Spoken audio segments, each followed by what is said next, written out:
Praise the Lord, everyone. Brother Roop here. We are in a very, very exciting part of Scripture here. One of my favorite parts. It talks about the equality of mankind before God. You know, man creates differences amongst each other for power, greed. God does not. We are all equal before Him. Men and women, poor and rich. And it's kind of a subject I like. We are in Acts chapter 10, verse 34. We are continuing our study of Cornelius and his salvation and his family and friends, and there are Gentiles coming into the church by the preaching of the Apostle Peter. Peter has just come from Joppa to Caesarea, where Cornelius is. He's the military authority over Caesarea for the Romans. And he explained why he went and got Peter, and Peter is now going to preach to him. Now here, verse 34. Then Peter opened his mouth and said, "Of a truth I perceive that God is no respecter of persons." And that's because Peter found himself called by God to a room full of Gentiles to preach to him. So I think Peter understands what's going on. he's now understanding that God he's no respecter of persons. The word here used denotes the act of showing favor to one on account of rank, family, wealth, or partiality arising from any kind of cause.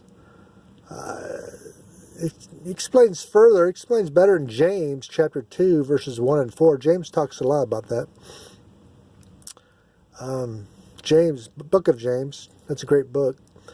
A judge is a respecter of persons when he favors one of the parties on account of private friendship, or because he is a man of rank, influence, or power, or because he belongs to the same political party, which is kind of what we see a lot today.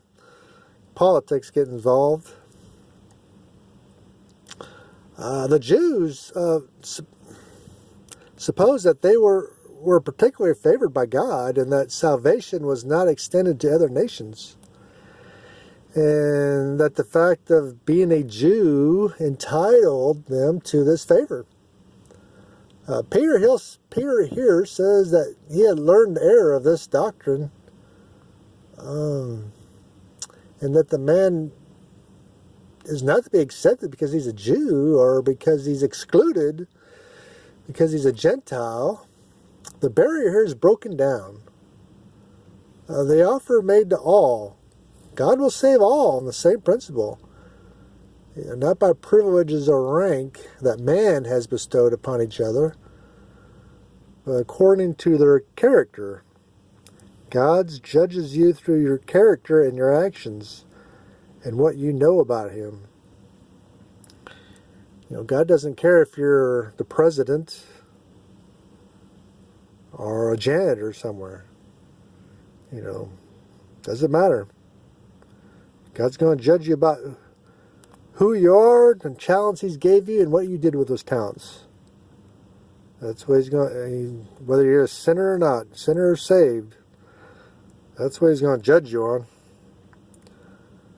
And simply affirms that God will not, save a man because he's a Jew or because he's rich or educated or elevated rank in business or politics or any other kind of privilege that man has bestowed on him. Nor will He exclude a man because he's, destitute of these privileges or has no money. But this does not affirm that He will not make a difference in their character and then treat them according to their character, nor that He will not pardon them if He pleases. That's a different question altogether. The interpretation of this passage should be limited strictly to the case at hand here. meaning that God will not accept and save a man on account of external national rank or privilege. That he will not make a difference on other grounds is not affirmed here, nor elsewhere in the Bible. So God is just, Peter has learned that God is a respecter of all persons, and that up to this point, Christianity was for the Jews, but now Peter's understanding that Christianity is for everybody now. It's going to have to stop being a part of the Judaism and become a religion all its own. That's what's fixing to happen, guys.